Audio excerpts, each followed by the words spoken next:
The Galactic Council chambers fell silent as Admiral Sarah Chen stepped through the towering archway, her military boots echoing against the crystalline floor. Around her, representatives from 47 species sat in their designated alcoves, their various forms of breathing apparatus creating a symphony of alien respiration. At the center of the vast chamber, the Zephyrian High Arbiter's tentacles writhed nervously. "Human," the Arbiter's translator crackled. "You stand before this council charged with violations of the Galactic Non-Aggression Pact. Your species has destroyed 17 Krillian battle stations and reduced their home fleet to cosmic debris." Chen's expression remained stoic. Behind her, the holographic display showed the aftermath, twisted metal floating in the void where once stood the Krillian Empire's mightiest vessels. The destruction was absolute, surgical, and terrifying in its precision. "The charges are accurate," Chen replied, her voice carrying to every corner of the chamber. "We destroyed them completely." A wave of shocked chittering erupted from the assembled aliens. The Arbiter's skin shifted to a deep purple, a sign of distress among his kind. "You admit to genocide?" the Arbiter demanded. "I admit to justice."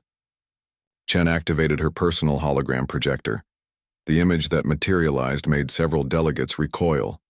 Earth hung in space, blue and beautiful, but scarred by massive impact craters along its continents. 6 months ago, Chen began, her voice steady as steel, the Krillian Empire delivered an ultimatum to Earth. Surrender our planet's resources and become a tributary species, or face annihilation. We chose neither. The Vorthon representative, a crystalline being that communicated through harmonic frequencies, resonated with confusion. "Your species was outnumbered 3,000 to 1. Surely capitulation would have preserved lives." Chen's laugh was cold. "You don't understand humans very well, do you?" She gestured, and the hologram shifted to show the Krillian fleet's first assault. Massive dreadnoughts rained plasma fire on Earth's major cities. The death toll scrolled past in the billions.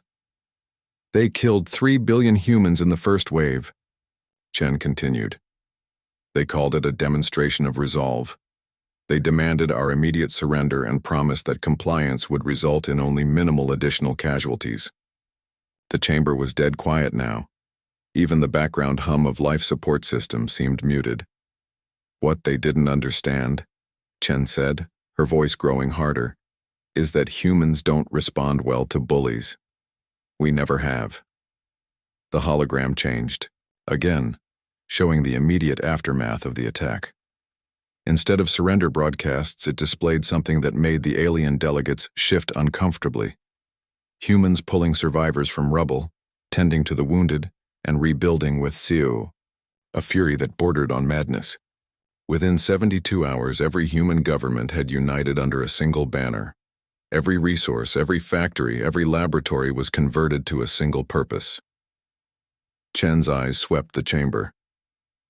The elimination of the Krillian Empire. There'd be Zephyrian Arbiter's tentacles coiled tightly. "But how? Their technology was centuries ahead of yours." Chen smiled, and there was something predatory in the expression. "You assume we were fighting fair." The hologram shifted to show human ships, not the sleek, elegant vessels most species preferred, but brutal, angular things that looked more like flying weapons than spacecraft. "We didn't try to match their technology," Chen explained. "We went around it. While they were patting themselves on the back for their plasma shields and energy weapons, we were filling asteroids with nuclear warheads and accelerating them to significant fractions of light speed." The Manthari delegate, the insectoid creature with compound eyes, buzzed in alarm. "Kinetic bombardment on that scale, the energy release would be equivalent to antimatter annihilation," Chen finished. "Cheap, effective, and completely unstoppable once launched. We turned our entire asteroid belt into ammunition." "But the precision required..." The Vorthon representative resonated in disbelief. "Humans are very good at math when we're angry," Chen replied. "And we were very, very angry." The hologram showed the Krillian fleet's final moments. Asteroids, invisible against the cosmic background until the final seconds, struck with the force of stellar events. Each impact vaporized entire battleships instantly. 17 battle stations, Chen continued. 400 dreadnoughts and roughly 2 million Krillian military personnel. Complete annihilation achieved in under 6 hours. The Arbiter's skin had shifted to an alarming shade of yellow. This level of retaliation, it violates every principle of proportional response. Chen's expression hardened. They killed 3 billion humans. She emphasized each word. In what universe is our response disproportionate? But surely, the Manthari delegate buzzed frantically. Some form of negotiation could have... They negotiated, Chen interrupted. Their opening offer was 3 billion dead civilians. We responded with a counteroffer of complete extinction. The chamber fell silent again. Chen could see the fear in their alien faces, in their postures, in the way they unconsciously leaned away from her. Let me be clear about something, she continued, her voice carrying absolute authority. Humanity doesn't want to be your enemy. We'd prefer to be your trading partner, your ally, even your friend.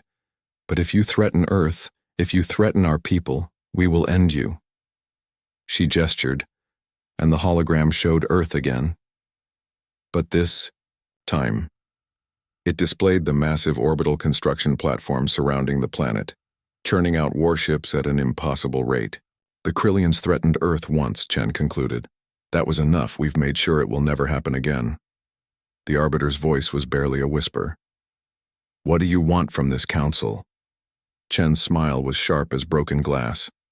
Recognition of humanity as a sovereign species with the right to defend itself by any means necessary, and a formal announcement that any species considering aggression against Earth should remember what happened to the last ones who tried.